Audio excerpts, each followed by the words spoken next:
Hi students, I am Sreja. IGNOU യൂണിവേഴ്സിറ്റിയുടെ MCOM second സെമസ്റ്ററിലെ business ethics and CSR MCO 24ലെ 6th യൂണിറ്റാണ് നമ്മളിന്ന് നോക്കാൻ പോകുന്നത്. Unit 6 business strategies in CSR. എന്താണ് സ്ട്രാറ്റജി? CSR എന്താണെന്ന് നമ്മൾ കഴിഞ്ഞ ക്ലാസ്സിൽ പഠിച്ചു. യൂണിറ്റ് 5ലെ ടോപ്പിക് CSR ആയിരുന്നു. യൂണിറ്റ് 6ൽ നമ്മൾ സ്ട്രാറ്റജീസ് ഇൻ CSR ആണ് പഠിക്കാൻ പോകുന്നത്. എന്താണ് സ്ട്രാറ്റജി? ബിസിനസ് സ്ട്രാറ്റജി എന്ന് പറഞ്ഞാൽ എന്താണ്?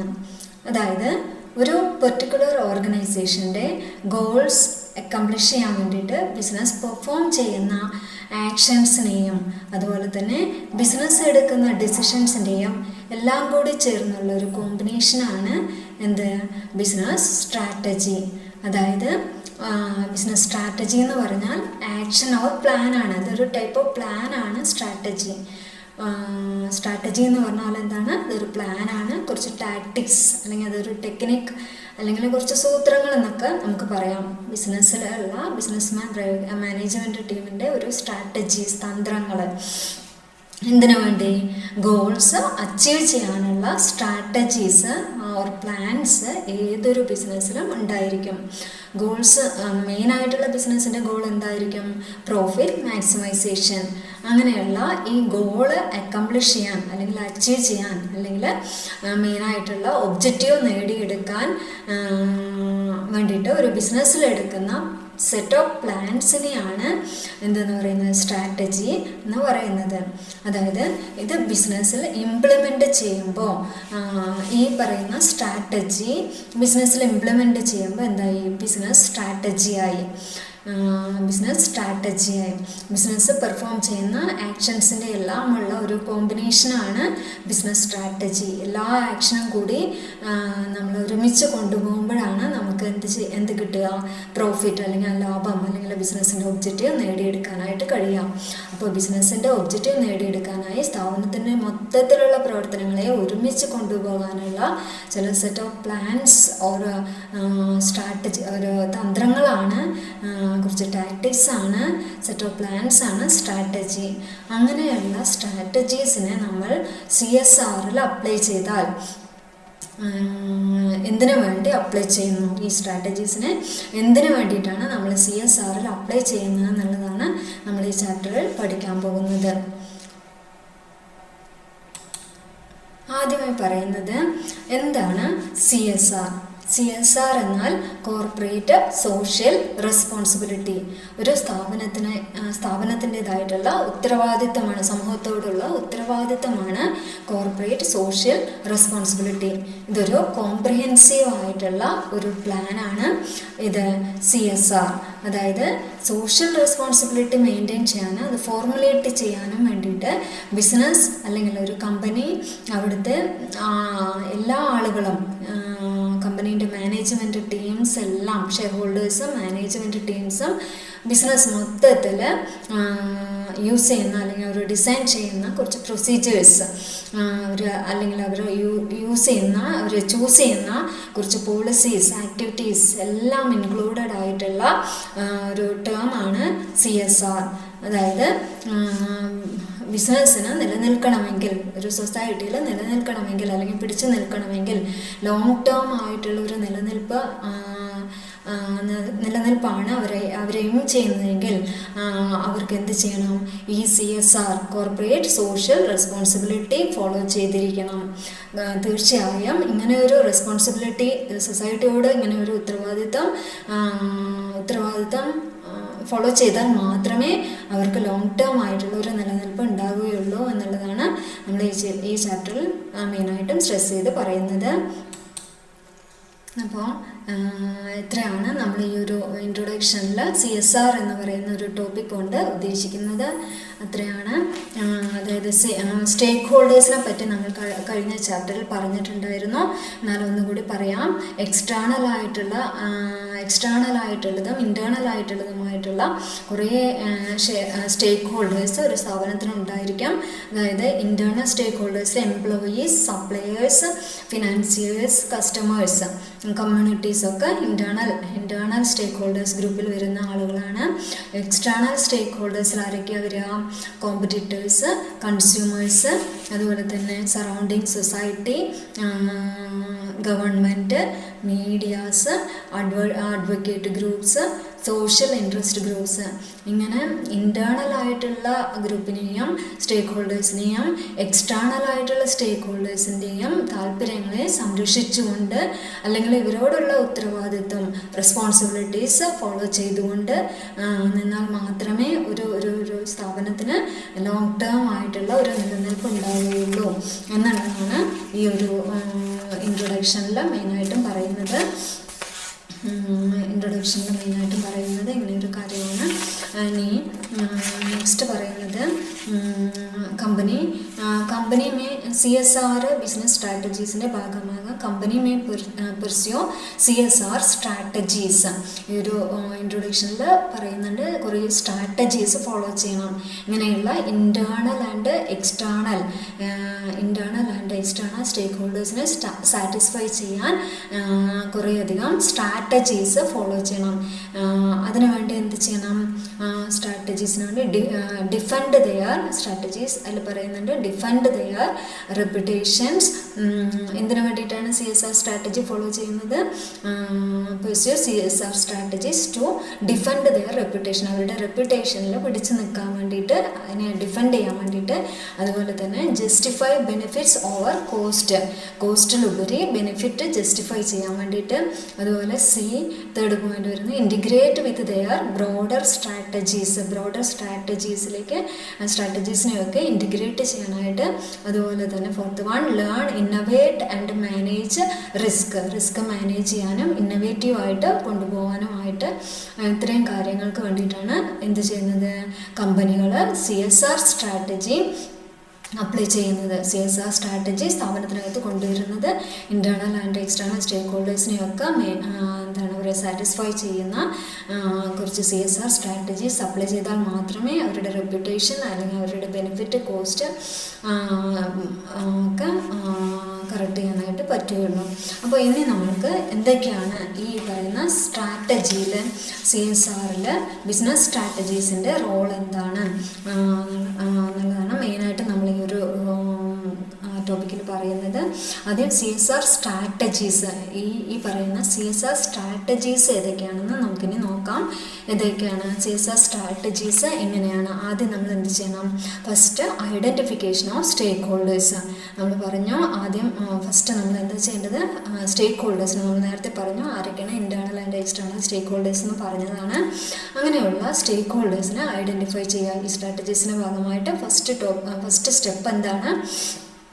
ആദ്യം നമ്മൾ സ്റ്റേക്ക് ഹോൾഡേഴ്സിനെ ഐഡൻറ്റിഫൈ ചെയ്യണം. Second one relation to mission, competitive strategy and core activities. അതായത് കോമ്പറ്റീറ്റീവ് സ്ട്രാറ്റജീസിനെ അതുപോലെ തന്നെ കോർ ആക്ടിവിറ്റീസ് ആയിട്ടുള്ള ഒരു റിലേഷൻ. നമ്മൾക്ക് എന്തായിരിക്കണം നമ്മുടെ ലക്ഷ്യം, ആ മിഷൻ എന്തായിരിക്കണം, ആ ഒരു മിഷനും അതുപോലെ കോമ്പറ്റീറ്റീവ് സ്ട്രാറ്റജീസും കോർ ആക്ടിവിറ്റീസും ഒക്കെ ആയിട്ടുള്ള ഒരു റിലേഷൻ ഉണ്ടാക്കുക. എന്തായിരിക്കണം ലക്ഷ്യം, അതുപോലെ തന്നെ സ്ട്രാറ്റജിയും ആക്ടിവിറ്റീസും ഒക്കെ കണക്ട് ചെയ്ത് കൊണ്ടുപോയാൽ മാത്രമേ നമുക്ക് ആ മിഷനിലേക്ക് എത്തിച്ചേരാൻ പറ്റുകയുള്ളൂ. നമ്മുടെ ഈ സ്ട്രാറ്റജീസ് എല്ലാം അഡോപ്റ്റ് ചെയ്യുന്നത് എന്തിനു വേണ്ടിയിട്ടാണ്? നമ്മുടെ ലക്ഷ്യം നേടാനായിട്ടായിരിക്കും. അപ്പോൾ അതാണ് second step.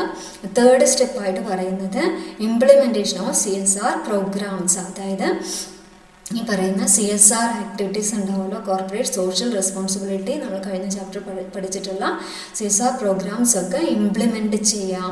CSR program corporate social responsibility implement ചെയ്യുക. ഓരോരുത്തരോടുമുള്ള ഉത്തരവാദിത്വം, ഈ പറയുന്ന ഓരോ സ്റ്റേക്ക് ഹോൾഡേഴ്സിനോടുമുള്ള ഉത്തരവാദിത്വങ്ങൾ ഫോളോ ചെയ്യാം.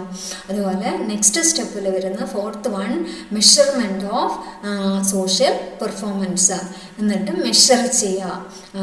പ്രോഗ്രാം ഇംപ്ലിമെൻറ്റ് ചെയ്തതിന് ശേഷം എന്ത് ചെയ്യണം? അതിനെ മെഷർ ചെയ്യുക. എത്രമാത്രം സോഷ്യൽ പെർഫോമൻസ് ഉണ്ടായി അത് കറക്റ്റ് ആയിട്ട് മെഷർ ചെയ്യാം. Next integration of all the structures of the firm. ഇത് എല്ലാ മൊത്തത്തിൽ ഇൻറ്റിഗ്രേഷൻ അതിനെയുമായി കൂട്ടിച്ചേർക്കുക, കോമ്പിനേഷനാണ് ഇതുകൊണ്ട് ഉദ്ദേശിക്കുന്നത്. ഓൾ ദി സ്ട്രക്ചേഴ്സ് ഓഫ് ഫേമിൻ്റെ എല്ലാ ആക്ടിവിറ്റീസിനും ഇൻറ്റിഗ്രേറ്റ് ചെയ്ത് കൊണ്ടുപോവുക. ഈ പറയുന്ന CSR ആക്ടിവിറ്റീസുമായി കണക്റ്റഡായി അല്ലെങ്കിൽ അതുമായിട്ട് യോജിച്ചുകൊണ്ട് എല്ലാ ആക്ടിവിറ്റീസും ഒരുമിച്ച് ഇൻറ്റിഗ്രേറ്റ് ചെയ്ത് കൊണ്ടുപോവുക എന്നുള്ളതാണ് നെക്സ്റ്റ് സ്റ്റെപ്പിൽ പറയുന്നത്. ലാസ്റ്റ് സ്റ്റെപ്പിൽ എന്താ പറയുന്നത്? Review and update. നന്നായി ഇവാലുവേറ്റ് ചെയ്തിട്ട് ഈ റിസൾട്ട് എന്ത് ചെയ്യുക? റിവ്യൂ ചെയ്യുക അല്ലെങ്കിൽ അപ്ഡേറ്റ് ചെയ്യുക. റിസൾട്ടിലേക്ക് എത്തുക, ഫൈനൽ റിസൾട്ടിലേക്ക് എത്തുക. ഇതാണ് ലാസ്റ്റ് സ്റ്റെപ്പ്. ഇങ്ങനെയുള്ള ഒരു CSR സ്ട്രാറ്റജി നമ്മൾ അഡോപ്റ്റ് ചെയ്യണം. അപ്പോൾ ഈ ബിസിനസ് സ്ട്രാറ്റജി എന്താണെന്നാണ് നമ്മൾ പറഞ്ഞത്. ഇങ്ങനെയുള്ള ബിസിനസ്സിൽ നടക്കുന്ന ഓരോ ഡിസിഷനും, ബിസിനസ്സിലെടുക്കുന്ന ഓരോ ഡിസിഷനും, ആ ബിസിനസ് പെർഫോം ചെയ്യുന്ന ആക്ഷനും ആക്ടിവിറ്റീസും, അവിടെയുള്ള എല്ലാ ആക്ടിവിറ്റീസും ഇൻക്ലൂഡഡ് ആയ അതിൻ്റെ ഒരു കോമ്പിനേഷനാണ് എന്ത് പറയുന്നത്? Business strategy. CSR സ്ട്രാറ്റജി എന്ന് പറയുന്നത്. അപ്പോൾ ഇങ്ങനെയുള്ള സ്ട്രാറ്റജീസ് എന്ത് ചെയ്യുക? അഡോപ്റ്റ് ചെയ്യണം. നമ്മളുടെ ഇൻറ്റേർണൽ എൻവയോൺമെൻറ്റും എക്സ്റ്റേണൽ എൻവയോൺമെൻറ്റും ഒക്കെ നമ്മൾ പറഞ്ഞു. ബിസിനസ്സിന് ഇൻറ്റേർണൽ ആയിട്ടുള്ള സ്റ്റേക്ക് ഹോൾഡേഴ്സ്, ഇൻറ്റേർണൽ എൻവയോൺമെൻറ്റും ഉണ്ട്, എക്സ്റ്റേണൽ ആയിട്ടുള്ള എൻവയോൺമെൻറ്റും ഉണ്ട്. ഇൻറ്റേർണൽ സ്റ്റേക്ക് ഹോൾഡേഴ്സിനെ നമ്മൾക്ക് ഒരു പരിധി വരെ കൺട്രോൾ ചെയ്യാൻ സാധിക്കും. അപ്പോൾ അങ്ങനെയുള്ള ആ ഒരു സ്ട്രാറ്റജി അഡോപ്റ്റ് ചെയ്യാൻ നമുക്കധികം ബുദ്ധിമുട്ടില്ല. പക്ഷേ എക്സ്റ്റേണൽ ആയിട്ടുള്ള എൻവയോൺമെൻറ്റിൽ വരുന്ന ചേഞ്ചസ് ഉണ്ടായിരിക്കും, എപ്പോഴും മാറിക്കൊണ്ടിരിക്കും, ഡൈനാമിക് ആയിരിക്കും. എക്സ്റ്റേണൽ എൻവയോൺമെൻറ്റ് എന്ന് പറയുന്നത് ഇൻറ്റേർണൽ എൻവയോൺമെൻറ്റും എക്സ്റ്റേണൽ എൻവയോൺമെൻറ്റും രണ്ട് എൻവയോൺമെൻറ്റും കൺസിഡർ ചെയ്യണം. പക്ഷേ എക്സ്റ്റേണൽ എൻവയോൺമെൻറ്റ് എന്ന് പറയുമ്പോൾ അത് ഡൈനാമിക് ആണ്, ബിസിനസ്സിൻ്റെ എക്സ്റ്റേണലാണ്, നമുക്ക് കൺട്രോൾ ചെയ്യാനായിട്ട് ബുദ്ധിമുട്ടുണ്ട്. അപ്പോൾ അങ്ങനെയുള്ള എൻവയോൺമെൻറ്റിനോടുള്ള ഉത്തരവാദിത്തങ്ങൾ, റെസ്പോൺസിബിലിറ്റീസ് അല്ലെങ്കിൽ അവർക്കുള്ള സ്ട്രാറ്റജീസ് കറക്റ്റായിട്ട് ഫോളോ ചെയ്യണം. അപ്പോൾ ചേഞ്ചസ് മുന്നിൽ കണ്ടുകൊണ്ട് ചേഞ്ചിങ് ആയിട്ടുള്ള എൻവയോൺമെൻറ്റിന്, ഡൈനാമിക് ആയിട്ടുള്ള എൻവയോൺമെൻറ്റിലെ ചേഞ്ചസ് മുന്നിൽ കണ്ടുകൊണ്ട് വേണം സ്ട്രാറ്റജീസ് ഉണ്ടാക്കാൻ. അപ്പോൾ സ്ട്രാറ്റജീസ് പ്ലാൻ തന്നെയാണ്, പക്ഷേ ഫിക്സഡ് ആയിട്ടുള്ള ഒരു സ്ട്രാറ്റജി അല്ല. നമ്മൾ മാറിക്കൊണ്ടിരിക്കുമ്പോൾ എന്ത് വേണം? അതിനനുസരിച്ച് ഡൈനാമിക് ആയിട്ടുള്ള ചേഞ്ചസ് ഉൾക്കൊണ്ടുകൊണ്ട് അല്ലെങ്കിൽ മാറുന്ന മാറ്റത്തിനനുസരിച്ച് മോഡിഫൈ ചെയ്തുകൊണ്ടുള്ള ഒരു സ്ട്രാറ്റജീസ് അഡോപ്റ്റ് ചെയ്യാം. എക്സ്റ്റേണൽ എൻവയോൺമെൻറ്റിലേക്ക് കിടക്കുമ്പോൾ എന്താണ്? ആ എൻവയോൺമെൻറ്റ് ഡൈനാമിക് ആണ്. അപ്പോൾ അവിടത്തേക്കുള്ള സ്ട്രാറ്റജീസ് കുറച്ചൊക്കെ ചേഞ്ചസ് വേണമെങ്കിൽ വരുത്താം. അതൊക്കെ അപ്ഡേറ്റ് ചെയ്യാനുള്ള അല്ലെങ്കിൽ അത് മനസ്സിലാക്കാനുള്ള ഒരു കഴിവ് മാനേജ്മെൻറ്റ് ടീമിന് ഉണ്ടായിരിക്കണം. ഇത്രയാണ് നമ്മൾ ആ ഇൻട്രൊഡക്ഷനിൽ പറയുന്നത്. ഇനി നെക്സ്റ്റ് ടോപ്പിക്ക് പറയുന്നത് integrating CSR into management practices. CSRനെ എങ്ങനെ മാനേജ്മെൻറ്റ് പ്രാക്ടീസസുമായി കണക്ട് ചെയ്യാൻ പറ്റും, എങ്ങനെ ഇൻറ്റിഗ്രേറ്റ് ചെയ്യാൻ പറ്റും എന്ന് നമുക്ക് ഈ ഒരു ടോപ്പിക്കിൽ നോക്കാം. അതായത് എല്ലാ കമ്പനികളും സ്റ്റേക്ക് ഹോൾഡേഴ്സ് വാല്യൂസിനാണ് കൂടുതൽ ഇമ്പോർട്ടൻസ് കൊടുക്കുന്നത്. കമ്പനികൾ ഫിനാൻഷ്യൽ ഇയർ എൻഡിൽ എന്ത് ചെയ്യണം? ഫിനാൻഷ്യൽ റിപ്പോർട്ട് സബ്മിറ്റ് ചെയ്യണം, ഫിനാൻഷ്യൽ റിപ്പോർട്ട് പ്രിപ്പയർ ചെയ്ത് സബ്മിറ്റ് ചെയ്യണം. അപ്പോൾ അതിൽ നമ്മൾ ഏറ്റവും ഇമ്പോർട്ടൻസ് കൊടുക്കേണ്ടത് CSRനായിരിക്കണം. അതായത് ഓരോ സ്റ്റേക്ക് ഹോൾഡേഴ്സിനെയും സാറ്റിസ്ഫൈ ചെയ്യണം. ഓരോ സ്റ്റേക്ക് ഹോൾഡർ, ഇൻറ്റേർണൽ എക്സ്റ്റേണൽ ആയിട്ടുള്ള എല്ലാ സ്റ്റേക്ക് ഹോൾഡേഴ്സിനെയും സാറ്റിസ്ഫൈ ചെയ്തുകൊണ്ടായിരിക്കണം ഒരു മാനേജ്മെൻറ്റ് എന്ത് ചെയ്യേണ്ടത്? ഈ ഫിനാൻഷ്യൽ റിപ്പോർട്ട് ഇയർ എൻഡിൽ പ്രിപ്പയർ ചെയ്യേണ്ടത്. അതായത് കമ്പനിയുടെ നെക്സ്റ്റ് വിഷൻ എന്തായിരിക്കണം, കമ്പനിയുടെ മിഷൻ, ഫ്യൂച്ചറിനെ കൂടി മുന്നിൽ കണ്ടുകൊണ്ടായിരിക്കണം. അതായത് ഈ ഓരോ സ്റ്റേക്ക് ഹോൾഡേഴ്സിനെ, ഇൻറ്റേർണൽ ആൻഡ് എക്സ്റ്റേണൽ സ്റ്റേക്ക് ഹോൾഡേഴ്സിനെയും മനസ്സിൽ കണ്ടുകൊണ്ട്, ഫ്യൂച്ചറിന് മുന്നിൽ കണ്ടുകൊണ്ട് ഇവരെയൊക്കെ സാറ്റിസ്ഫൈ ചെയ്യാൻ വേണ്ടിക്കൊണ്ടുള്ള ഒരു ഫിനാൻഷ്യൽ റിപ്പോർട്ടായിരിക്കണം മാനേജ്മെൻറ്റ് പ്രിപ്പയർ ചെയ്യേണ്ടത്. അപ്പോൾ നെക്സ്റ്റ് പ്രോജക്റ്റ് എന്തായിരിക്കണം, എങ്ങനെ ഇമ്പ്രൂവ്മെൻറ്റ് എന്തൊക്കെ കൊണ്ടുവരണം എന്നുള്ളതെല്ലാം ഇൻക്ലൂഡ് ചെയ്ത ഒരു ഫൈനൽ റിപ്പോർട്ടാണ് ഇത് ഫൈനൽ റിപ്പോർട്ട്. ഇത്തരത്തിലുള്ള ഐഡിയാസിലൂടെ മാനേജ്മെൻറ്റ് എന്ത് ചെയ്യുന്നു? CSR ഇംപ്ലിമെൻറ്റ് ചെയ്യണം. CSR അവരുടെ മാനേജ്മെൻറ്റ് അവരുടെ ബിസിനസ്സിൽ ഇംപ്ലിമെൻറ്റ് ചെയ്യുന്നു. ഇതിനെ ഇൻറ്റിഗ്രേറ്റ് ചെയ്ത്, അതാണ് ഈ ഒരു ഇൻറ്റിഗ്രേഷനിൽ പറയുന്നത്. CSR into management practices. മാനേജ്മെൻറ്റിൻ്റെ ഓരോ പ്രാക്ടീസസിലും CSR കൂടി ഉൾപ്പെടുത്തിക്കൊണ്ട് ഇൻറ്റിഗ്രേറ്റ് ചെയ്തുകൊണ്ട് പോയാൽ മാത്രമേ ഒരു സ്ഥാപനം മുന്നോട്ട് കൊണ്ടുപോകാൻ കഴിയുള്ളൂ എന്നുള്ളതാണ് ഈ ഒരു ടോപ്പിക്കിൽ പറയുന്നത്. ഇനി നമുക്ക് നെക്സ്റ്റ് ടോപ്പിക് നോക്കാം. അതായത് നെക്സ്റ്റ് ടോപ്പിക്ക് വരുന്നത് different approaches of business strategy for CSR. Different approaches of business strategy for CSR. CSRയിലേക്കുള്ള ബിസിനസ് സ്ട്രാറ്റജി, CSR ഇൻക്ലൂഡ് ചെയ്തുകൊണ്ടുള്ള ബിസിനസ് സ്ട്രാറ്റജിയുടെ ഡിഫറെൻറ്റ് അപ്രോച്ചസ് ആണ് ഇനി പറയുന്നത്. അതായത് first one, cost and risk reduction. കോസ്റ്റും റിസ്ക്കും കുറയ്ക്കുക എന്നുള്ളതാണ് ഈ ഒരു പോയിന്റ് പറയുന്നത്. കോസ്റ്റ് കുറയ്ക്കുക, റിസ്ക് കുറയ്ക്കുക. സെക്കൻഡ് വൺ എന്താണ്? ഗെയിനിങ് കോമ്പറ്റീറ്റീവ് അഡ്വാൻറ്റേജ് ഉണ്ടാക്കാനുള്ള പ്രൊസീജിയേഴ്സ് മുന്നോട്ട് കൊണ്ടുവരിക. തേർഡ് വൺ എന്താണ്? Developing reputation and legitimacy. അതായത് ഫേമിൻ്റെ ഗുഡ്വിൽ അല്ലെങ്കിൽ റെപ്യൂട്ടേഷൻ കൂട്ടാനുള്ള സ്ട്രാറ്റജീസ് കൊണ്ടുവരിക, പ്ലാൻസ്, ഫോർമുലാസ് കൊണ്ടുവരിക. ഫോർത്ത് വൺ എന്താണ്? Drawing positive outcomes through synergistic value creation. Positive outcome കൊണ്ടുവരിക, സിനർജിസ്റ്റിക് വാല്യൂ ക്രിയേഷനിലൂടെ പോസിറ്റീവായിട്ടുള്ള ഔട്ട്കം കൊണ്ടുവരിക. Fifth one, creating value for multiple സ്റ്റേക്ക് ഹോൾഡേഴ്സിലൂടെ എന്ത് കൊണ്ടുവരിക? വാല്യൂ ക്രിയേറ്റ് ചെയ്യുക. ഇത്രയുമാണ് different approaches of business strategy for CSR. അതായത് ഒരു ബിസിനസ് സ്ട്രാറ്റജി ഡെവലപ്പ് ചെയ്യാൻ ഉപയോഗിക്കേണ്ട അല്ലെങ്കിൽ ബിസിനസ് സ്ട്രാറ്റജിയിൽ ഇംപ്ലിമെൻറ്റ് ചെയ്യേണ്ട കുറച്ച് അപ്രോച്ചസ് ആണ് ബിസിനസ് സ്ട്രാറ്റജിയിൽ ഇംപ്ലിമെൻറ്റ് ചെയ്യേണ്ട. ഈ സ്ട്രാറ്റജീസ് ഇംപ്ലിമെൻറ്റ് ചെയ്യുകയാണെങ്കിൽ എന്ത് ചെയ്യാം? CSRും കൂടി ഇംപ്ലിമെൻറ്റ് ചെയ്യാനായിട്ട് കഴിയാം. അങ്ങനെ ബിസിനസ്സിന് അൾട്ടിമേറ്റ് ചെയ്യുമ്പോഴത്തേക്ക് പെട്ടെന്ന് എത്താനായിട്ട് സാധിക്കും. അത്രയാണ്, ഇങ്ങനെയുള്ള കാര്യങ്ങളാണ് ഇതിൽ പറയുന്നത്. നമുക്കാദ്യം കോസ്റ്റ് ആൻഡ് റിസ്ക് റിഡക്ഷൻ എന്താണെന്ന് നോക്കാം.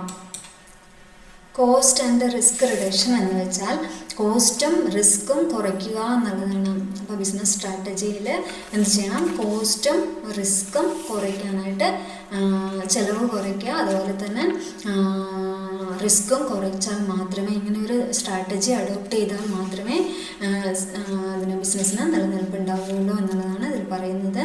ഇതിൽ 4 കാര്യങ്ങളാണ്, 4 തിയറീസ് ആണ് പറയുന്നത്. അതായത് first one, the trade off hypothesis. അതായത് ട്രേഡ് ഓഫ് ഹൈപ്പോത്തസിസ് എന്ന് പറഞ്ഞാൽ ഇതിൽ പറയുന്നത് employees and consumers give up the idea of working for social good. അതായത് ഇതൊരു മിൽട്ടൺ ഫ്രൈഡ്മാൻ്റെ ഒരു അപ്രോച്ചാണ് ഈ ഒരു തിയറി. ഇതിലെന്താ ചെയ്യണം? സോഷ്യൽ പെർഫോമൻസസ് ഇൻക്രീസ് ചെയ്യുക, അതുപോലെ അൺനെസസറി കോസ്റ്റ് റിഡ്യൂസ് ചെയ്യാം. സോഷ്യൽ പെർഫോമൻസ് ഇൻക്രീസ് ചെയ്യുക. ഫേമുകൾ എന്ത് ചെയ്യുന്നുണ്ട്? സോഷ്യൽ പെർഫോമൻസസ് ഇൻക്രീസ് ചെയ്യുമ്പോൾ എന്ത് ചെയ്യുന്നുണ്ട്? കോസ്റ്റ് കൂടുന്നുണ്ട്. അത് it increase unnecessary cost. Unnecessary ആയിട്ടുള്ള കോസ്റ്റാണ് ഇൻക്രീസ് ആകുന്നത്. അത് പ്രോഫിറ്റബിലിറ്റി കുറയ്ക്കുന്നുണ്ട്. ഇതാണ് ട്രേഡ് ഓഫ് ഹൈപ്പോത്തസിസ് അല്ലെങ്കിൽ ഈ ഒരു ഫസ്റ്റ് തിയറിയിൽ പറയുന്നത്. മിൽട്ടൺ ഫ്രൈഡ്മാൻസിൻ്റെ അപ്രോച്ചാണ് ഈ ഒരു തിയറിയിൽ പറയുന്നത്. ഇതിൽ അനാവശ്യമായിട്ടുള്ള ചിലവുകൾ കൂടുമ്പോൾ ഈ CSR അപ്ലൈ ചെയ്ത് കഴിഞ്ഞാൽ ചിലവ് കൂടുന്നു. ആ ചിലവ് കൂടുമ്പോൾ ലാഭം കുറയുകയാണ്. അപ്പോൾ അത് ബിസിനസ്സിനെ അഫക്റ്റ് ചെയ്യും എന്നുള്ളതാണ് ഈ ഒരു തിയറിയിൽ പറയുന്നത്. Second one, slack resource theory അല്ലെങ്കിൽ ലെഫ്റ്റ് ഓവർ റിസോഴ്സസ് തിയറി എന്ന് പറയുന്നതിൽ വരുന്നത് dedicate additional resources to CSR ആക്ടിവിറ്റീസിന് വേണ്ടി അഡീഷണൽ ആയിട്ടുള്ള റിസോഴ്സസ് യൂസ് ചെയ്യേണ്ടതായിട്ട് വരുന്നു. അത് അഡീഷണൽ കോസ്റ്റ് ഉണ്ടാക്കുന്നു എന്നുള്ളതാണ് ഈ ഒരു തിയറിയിൽ പറയുന്നത്. നെക്സ്റ്റ് തേർഡ് തിയറി വരുന്നത് എൻലൈറ്റഡ് വാല്യൂ മാക്സിമൈസേഷൻ, അതായത് ലോങ് ടേം ആയിട്ടുള്ള നിലനിൽപ്പാണ് ഒരു സ്ഥാപനം ഉദ്ദേശിക്കുന്നതെങ്കിൽ ഈ വാല്യൂ മാക്സിമൈസേഷൻ ചെയ്യുക, സ്റ്റേക്ക് ഹോൾഡേഴ്സിന് എന്ത് ചെയ്യാം, വാല്യൂ പ്രൊവൈഡ് ചെയ്യണം, എന്നാൽ മാത്രമേ ഇതിന് നിലനിൽപ്പ് ഉള്ളൂ എന്നുള്ളതാണ്. വാല്യൂ പ്രൊവൈഡ് ചെയ്യുക, വാല്യൂസ് ആണ് എയിം ചെയ്യുന്നത്, അല്ലെങ്കിൽ വാല്യൂസ് ആണ് അവർ പ്രതീക്ഷിക്കുന്നത്, വാല്യൂസ് പ്രൊവൈഡ് ചെയ്യാം എന്നുള്ളതാണ് തേർഡ് തിയറിയിൽ പറയുന്നത്. ഫോർത്ത് വൺ വരുന്നത് cost and risk reduction approach. Cost and risk reduction അപ്രോച്ചിൽ വരുന്നത് stakeholders present potential threats. Stakeholders എന്ത് പ്രസൻറ്റ് ചെയ്യുന്നുണ്ട്, ത്രെട്ടുകൾ പ്രസൻറ്റ് ചെയ്യുന്നുണ്ട്. വൈബിലിറ്റി, അതായത് ഓർഗനൈസേഷൻ്റെ നിലനിൽപ്പിന് ബാധകമായിട്ടുള്ള ത്രെറ്റ്സ് പ്രസൻറ്റ് ചെയ്യുന്നുണ്ട്. ഇങ്ങനെയുള്ള ത്രെറ്റ്സ് കൺസിഡർ ചെയ്യണം. ത്രെറ്റിൻ്റെ ഭാഗമായിട്ട് അല്ലെങ്കിൽ കോസ്റ്റ് കുറച്ചുകൊണ്ട്, ഈ ത്രെട്ടുകൾ കണക്കിലെടുത്തുകൊണ്ട്, റിസ്ക് കുറച്ചുകൊണ്ട് ഒരു സ്ഥാപനം മുന്നോട്ട് പോകണം എന്നുള്ളതാണ് ഈ ഒരു അപ്രോച്ചസിൽ പറയുന്നത്. കോസ്റ്റ് കുറയ്ക്കണം, ശരി തന്നെ, റിസ്ക് കുറയ്ക്കണം, പക്ഷേ വാല്യൂസ് പ്രൊവൈഡ് ചെയ്തുകൊണ്ട് സ്ഥാപനത്തിൻ്റെതായിട്ടുള്ള ത്രെട്ടുകൾ ഉണ്ടായിരിക്കാം, അതെല്ലാം കണക്കിലെടുത്തുകൊണ്ട് കൊണ്ടുള്ള ഒരു അപ്രോച്ചസ് ഫോളോ ചെയ്താൽ മാത്രമേ ഒരു ബിസിനസ്സിന് നിലനിൽപ്പുള്ളൂ എന്നുള്ളതാണ് ഈ ഒരു അപ്രോച്ചസിൽ പറയുന്നത്. നെക്സ്റ്റ് സെക്കൻഡ് അപ്രോച്ച് വരുന്നത് എന്താണ്, gaining competitive advantage. Competitive advantage എന്ന് പറഞ്ഞാൽ എന്താണ്, ഒരു ബിസിനസ് നിലനിൽക്കുന്നത് കോമ്പറ്റിറ്റീവ് വേൾഡിലാണ്, അതായത് കട്ട് ത്രോട്ട് കോമ്പറ്റീഷനുള്ള നല്ല രീതിയിലുള്ള മത്സരം നടക്കുന്ന ഈ ഒരു വേൾഡിലാണ്, കോമ്പറ്റിറ്റീവ് വേൾഡിലാണ് ഓരോ ബിസിനസ്സും നിലനിൽക്കുന്നത്. അവർക്ക് സെയിം ബിസിനസ് ആയിട്ടുള്ള കോമ്പറ്റീഷൻ, ഒരുപാട് ബിസിനസ്സുമായിട്ടുള്ള ഒരു കോമ്പറ്റീഷൻ ഫേസ് ചെയ്യേണ്ടതായിട്ട് വരും. അപ്പോൾ അങ്ങനെയുള്ള കോമ്പറ്റീഷൻ ഫേസ് ചെയ്യാനായിട്ട്, ചലഞ്ചിങ് ആയിട്ടുള്ള ഈ ഒരു വേൾഡിൽ നിൽക്കാനായിട്ട് കോമ്പറ്റീഷൻ ഫേസ് ചെയ്യണം. അതായത് ഗെയിനിങ് അഡ്വാൻറ്റേജ്, കോമ്പറ്റീഷൻ ഫേസ് ചെയ്യുന്നതിനോടൊപ്പം അതിലൂടെ അതിലൂടെ അഡ്വാൻറ്റേജ് ഗെയിൻ ചെയ്യണം എന്നുള്ളതാണ് ഈ ഒരു ടോപ്പിക്കിൽ പറയുന്നത്. അതായത് മറ്റു കോമ്പറ്റീറ്റേഴ്സിനെക്കാട്ടിയും എന്തുകൊണ്ടൊരു കമ്പനി മുന്നിട്ട് നിൽക്കുന്നു, എങ്ങനെ മുന്നോട്ട് പോകാം, എങ്ങനെ ചലഞ്ച് ഏറ്റെടുത്ത് മറ്റ് കമ്പനികളെക്കാട്ടിയും ബെറ്ററായി പോകാം. അത് ചിലപ്പോൾ സർവീസ് പ്രൊവൈഡ് ചെയ്തുകൊണ്ടായിരിക്കാം, അല്ലെങ്കിൽ വർക്കിംഗ് അറ്റ്മോസ്ഫിയർ പ്രൊവൈഡ് ചെയ്തുകൊണ്ടായിരിക്കാം, അല്ലെങ്കിൽ ക്വാളിറ്റി ആയിരിക്കാം, അല്ലെങ്കിൽ പ്രോഡക്റ്റിൻ്റെ പ്രൈസ് ആയിരിക്കാം, കളറായിരിക്കാം. എന്തെങ്കിലും ഒരു കാരണം കൊണ്ട് നമ്മൾ എന്ത് ചെയ്യണം, കോമ്പറ്റീറ്റേഴ്സിനെക്കാട്ടിയും ഒരു പടി മുന്നിൽ നിൽക്കണം.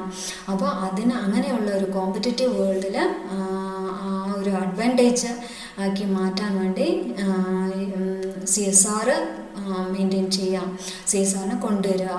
അതിന് മാത്രമല്ല, അങ്ങനെയുള്ള ഒരു എഡ്യൂക്കേഷനും ട്രെയിനിങ്ങും മാനേജ്മെൻറ്റിന് കൊടുക്കണം എന്നുള്ളതാണ് നമ്മൾ ഈ ഒരു ടോപ്പിക്കിൽ പറയുന്നത്.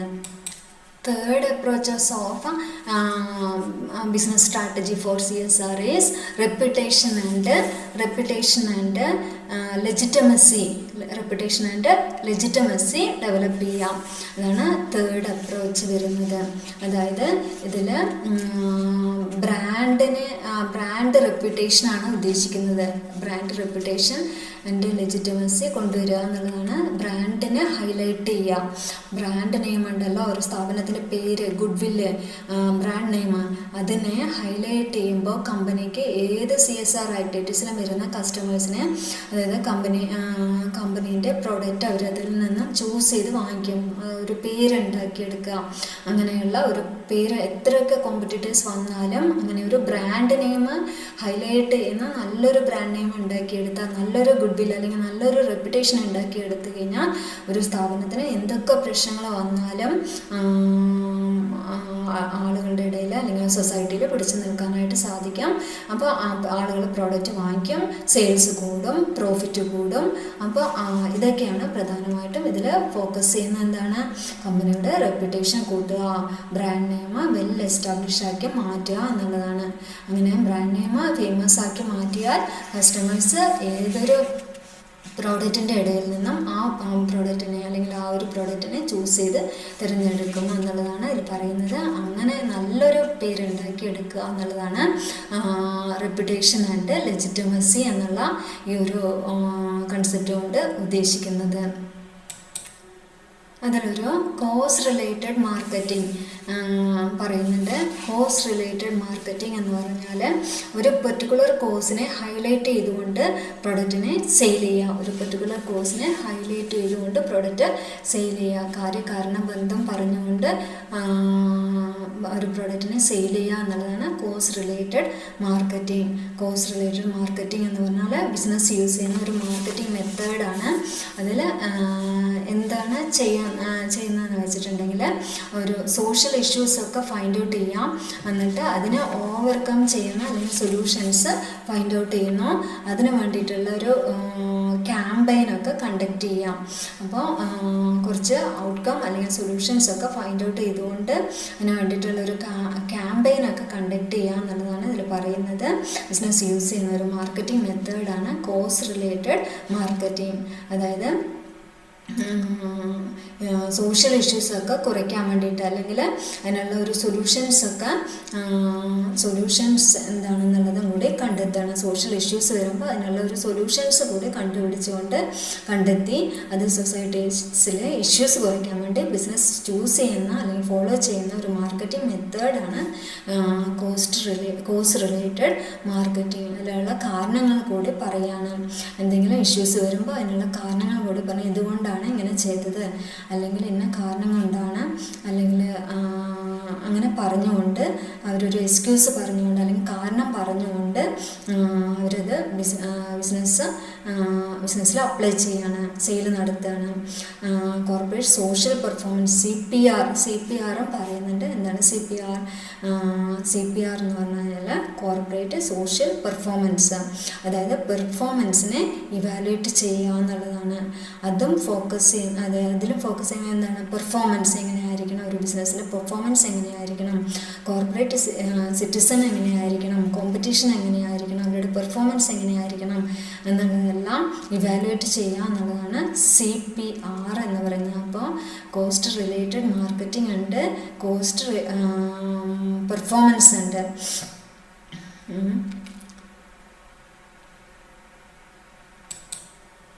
അപ്പോൾ കോർപ്പറേറ്റ് സോഷ്യൽ പെർഫോമൻസിനെ ഇവാലുവേറ്റ് ചെയ്യാം.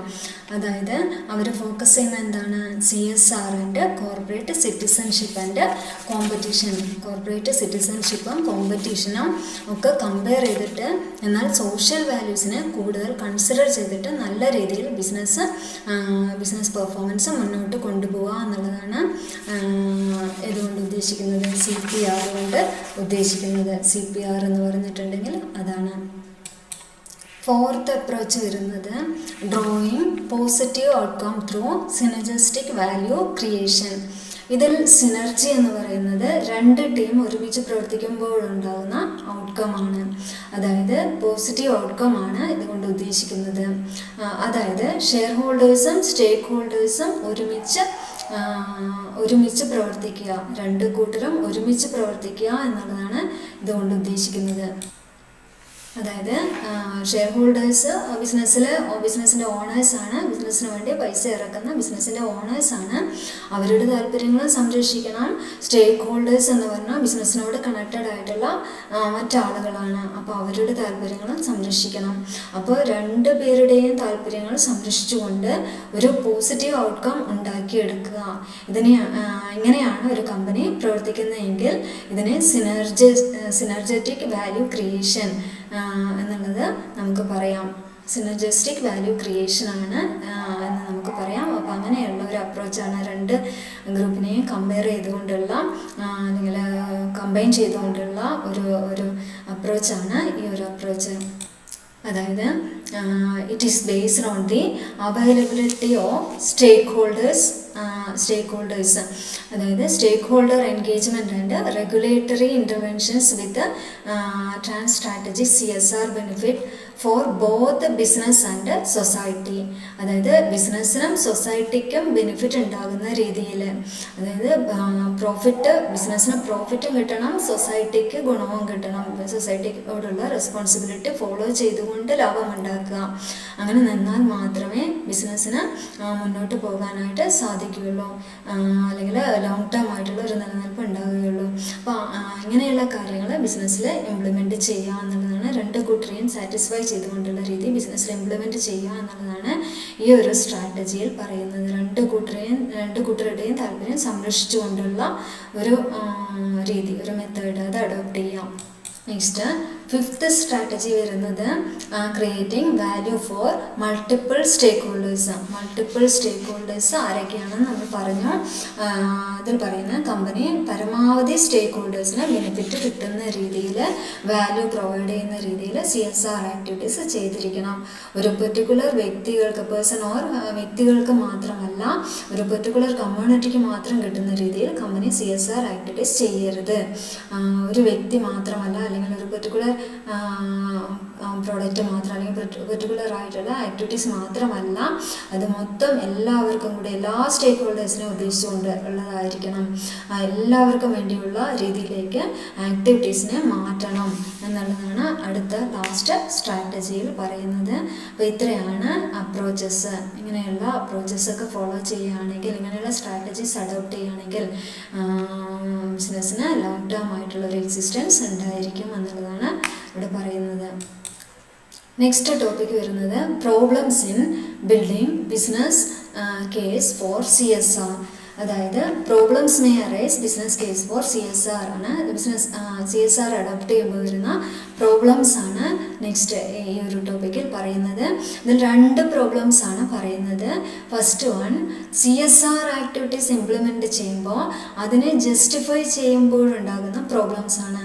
അതായത് സൊസൈറ്റിക്ക് ഉപകാരമാകുന്ന CSR ആക്ടിവിറ്റീസ് ചെയ്യുക.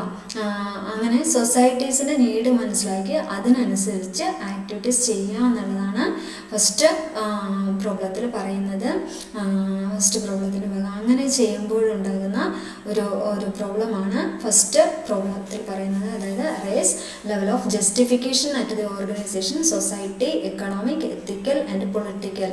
അതായത് എക്കണോമിക്കലായിട്ടുള്ള, എത്തിക്കലായിട്ടുള്ള, പൊളിറ്റിക്കലായിട്ട് സൊസൈറ്റിക്ക് വേണ്ടി വർക്ക് ചെയ്യുമ്പോഴുണ്ടാകുന്ന CSR ആക്ടിവിറ്റീസ് ചെയ്യുമ്പോഴുണ്ടാകുന്ന സൊസൈറ്റീസിൻ്റെ നീഡ് മനസ്സിലാക്കി അതിനനുസരിച്ച് പ്രവൃത്തികൾ ചെയ്യുമ്പോഴുണ്ടാകുന്ന പ്രോബ്ലമാണ് ഫസ്റ്റ് പ്രോബ്ലം പറയുന്നത്. സെക്കൻഡ് പ്രോബ്ലം വരുന്നത് corporate social performance and corporate financial performance. അതായത് സോഷ്യൽ പെർഫോമൻസും ഫിനാൻഷ്യൽ പെർഫോമൻസും, പ്രോഫിറ്റും വേണം, അതോടൊപ്പം തന്നെ സോഷ്യൽ പെർഫോമൻസും വേണം എന്നുള്ള ആ ഒരു രീതിക്ക് വരുമ്പോഴുണ്ടാകുന്ന പ്രോബ്ലമാണ് രണ്ടാമത് പ്രോബ്ലം. ഇത് രണ്ടും ബാലൻസ് ചെയ്ത് കൊണ്ടുപോകണം. ശരിക്കും പറഞ്ഞു കഴിഞ്ഞാൽ പ്രോഫിറ്റും അതുപോലെ തന്നെ സോഷ്യൽ റെസ്പോൺസിബിലിറ്റിയും ബാലൻസ് ചെയ്ത് കൊണ്ടുപോകുമ്പോഴാണ് ഒരു നല്ലൊരു ബിസിനസ് ഡെവലപ്പ് ചെയ്യാൻ പറ്റുകയുള്ളൂ. രണ്ടും ബാലൻസ് ചെയ്യാൻ കഴിയാതെ